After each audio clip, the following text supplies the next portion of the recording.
अपर्याप्तं तदस्माकं बलं भीष्माभिरक्षितं पर्याप्तं त्रिदमे तेषां बलं भीमाभिरक्षितम्। अपने महारथी योद्धाओं की प्रशंसा करते हुए अब दुर्योधन कहते हैं कि भीष्म पितामह द्वारा रक्षित हमारी वह सेना सब प्रकार से अजय है और भीम द्वारा रक्षित इन लोगों की यह सेना जीतने में सुगम है। यहाँ दुर्योधन दोनों सेनाओं की तुलना करते हुए अपनी सेना को पांडव सेना की अपेक्षा अधिक शक्तिशाली और उत्तम बतलाने में है। यहाँ दुर्योधन कह रहे हैं कि जहाँ हमारी सेना के संरक्षक भीष्म हैं, वहाँ उनकी सेना का संरक्षक भीम है, जो शरीर में बड़ा बलवान होने पर भी भीष्म की तुलना में ही नहीं रखा जा सकता है। कहाँ रणकला कुशल शस्त्र शास्त्र निपुण परम बुद्धिमान भीष्म पितामह और कहाँ धनुर्विद्या में अकुशल मोटी बुद्धि का भीम। इसलिए उसकी सेना पर्याप्त सीमित शक्तिशाली है, उस पर हम लोग सहज ही विजय प्राप्त कर सकते हैं। अयनेषु च सर्वेषु यथा भागमवस्थिताः भीष्ममेवाभिरक्षन्तु भवन्तः सर्व एव हि। इसलिए सब मोर्चों पर अपनी अपनी जगह स्थित रहते हुए आप लोग सभी निसंदेह भीष्म पितामह की ही सब ओर से रक्षा करें। दुर्योधन सब ओर से भीष्म की रक्षा करने के लिए द्रोणाचार्य आदि समस्त महारथियों से अनुरोध क्यों कर रहे हैं, जबकि दुर्योधन यह भली भांति जानते थे कि पितामह भीष्म अपनी रक्षा करने में सर्वथा समर्थ हैं, क्योंकि पितामह भीष्म ने पहले ही यह कह दिया था कि द्रुपद पुत्र शिखंडी पहले स्त्री था, पीछे से पुरुष हुआ है। स्त्री रूप में जन्म होने के कारण मैं उसे अब भी स्त्री ही मानता हूँ। स्त्री जाति पर वीर पुरुष शस्त्र प्रहार नहीं करते, इसलिए वह सामने आ जाएगा तो मैं उस पर शस्त्र प्रहार नहीं करूँगा। इसी भय की संभावना से दुर्योधन अपने पक्ष के प्रमुख महारथियों से अनुरोध कर रहे हैं कि आप लोग जो जिस व्यूहद्वार मोर्चे पर नियुक्त हैं, सभी अपने अपने स्थान पर दृढ़ता के साथ डटे रहें और पूरी सावधानी रखें, जिससे किसी भी व्यूहद्वार से शिखंडी अपनी सेना में प्रविष्ट होकर भीष्म पितामह के पास न पहुंच जाए।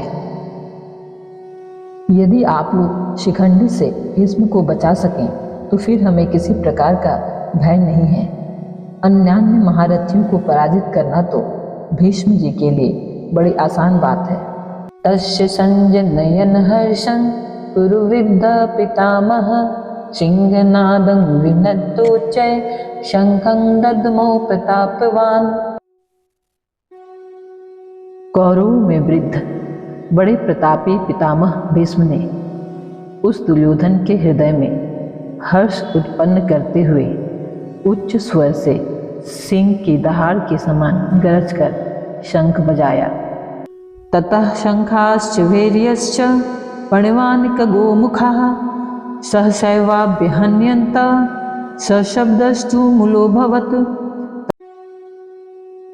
इसके पश्चात शंख और नगारे तथा ढोल मृदंग और नरसिंगे आदि बाजे एक साथ ही बज उठे। उनका वह शब्द बड़ा भयंकर हुआ। उनके एक ही साथ बजने से इतना भयानक शब्द हुआ कि सारा आकाश उस शब्द से गूंज उठा।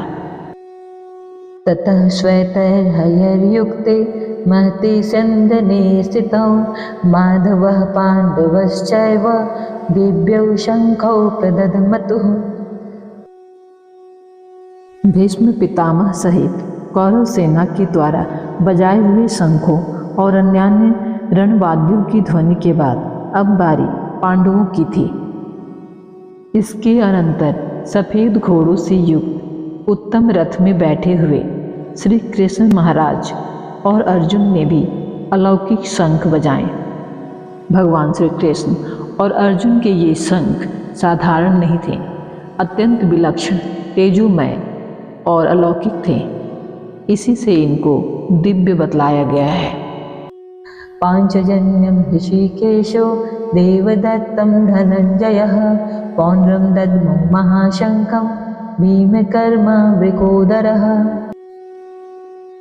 भगवान श्री कृष्ण ने पांचजन्य नामक, अर्जुन ने देवदत्त नामक और भयानक कर्म वाले भीमसेन ने पौंड्र नामक महाशंख बजाया। भगवान के ऋषिकेश नाम का क्या भाव है और उनको पांचजन्य शंख किससे मिला था? ऋषिक इंद्रियों का नाम है, उनके स्वामी को ऋषिकेश कहते हैं तथा हर्ष, सुख और सुखमय ऐश्वर्य के निधान को ऋषिकेश कहते हैं।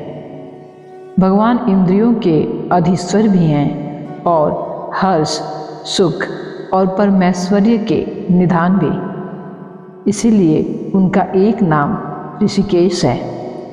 पंचजन नामक शंख रूपधारी एक दैत्य को मारकर भगवान ने उसे शंख रूप से स्वीकार किया था। इससे उस शंख का नाम पांचजन्य हो गया। अर्जुन का धनंजय नाम क्यों पड़ा और उन्हें देवदत्त शंख कहाँ से प्राप्त हुआ? राजसूय यज्ञ के समय अर्जुन बहुत से राजाओं को जीतकर अपार धन लाए थे। इस कारण उनका एक नाम धनंजय हो गया। और देवदत्त नामक शंख, इनको निवात कवचादि दैत्यों के साथ युद्ध करने के समय इंद्र ने दिया था। इस शंख का शब्द इतना भयंकर होता था कि उसे सुनकर शत्रुओं की सेना दहल जाती थी। भीमसेन के भीमकर्मा और वृकोदर नाम कैसे पड़े एवं उनके पौंड्र नामक शंख को महाशंख क्यों बतलाया गया? भीमसेन बड़े भारी बलवान थे। उनके कर्म ऐसे भयानक होते थे कि देखने सुनने वाले लोगों के मनों में अत्यंत भय उत्पन्न हो जाता था। इसलिए ये भीमकर्मा कहलाने लगे। इनके भोजन का परिमाण बहुत अधिक होता था और उसे पचाने की भी इनमें बड़ी शक्ति थी, इसलिए इन्हें वृकोदर कहते थे। इनका शंख बहुत बड़े आकार का था और उससे बड़ा भारी शब्द होता था, इसलिए उसे महाशंख कहा गया है। अनंत विजयम राजा कुंती पुत्रो युधिष्ठिरः नकुलः सहदेवश्च सुघोषमणि पुष्पकौ। कुंती पुत्र राजा युधिष्ठिर ने अनंत विजय नामक और नकुल तथा सहदेव ने सुघोष और मणिपुष्पक नामक शंख बजाए। काश्यश्च परमेश्वासः शिखंडी च महारथः धृष्टद्युम्नो विराटश्च सात्विकिश्चापराजितः द्रुपदो द्रौपदेयाश्च सर्वशः पृथ्वीपते सौभद्रश्च महाबाहु शंखान् दद्मु पृथक पृथक। श्रेष्ठ धनुष वाले काशीराज और महारथी शिखंडी एवं धृष्टद्युम्न तथा राजा विराट और अजय सात्विक राजा द्रुपद एवं द्रौपदी के पांचों पुत्र और बड़ी भुजा वाले सुभद्रा पुत्र अभिमन्यु, इन सभी ने हे राजन सब ओर से अलग अलग शंख बजाए। सघोषोधार्तराष्ट्राणां हृदयानि व्यदारयत् नवश्च पृथ्वीं चैव तुमुलो व्यनुनादयन्। और उस भयानक शब्द ने आकाश और पृथ्वी को भी गुंजाते हुए धार्तराष्ट्रों के यानी आपके पक्ष वालों के हृदय विदीर्ण कर दिए। पांडु सेना में जब समस्त वीरों के शंख एक ही साथ बजे तब उनकी ध्वनि इतनी विशाल, गहरी, ऊंची और भयानक हुई कि समस्त आकाश तथा पृथ्वी उससे व्याप्त हो गई। इस प्रकार सब ओर उस घोर ध्वनि के फैलने से सर्वत्र उसकी प्रतिध्वनि उत्पन्न हो गई, जिससे पृथ्वी और आकाश गूंजने लगे। उस ध्वनि को सुनते ही दुर्योधनादि धृतराष्ट्र पुत्रों के और उनके पक्ष वाले अन्य योद्धाओं के हृदयों में महान भय उत्पन्न हो गया। उनके कलेजे इस प्रकार पीड़ित हो गए मानो उनको चीर डाला गया हो।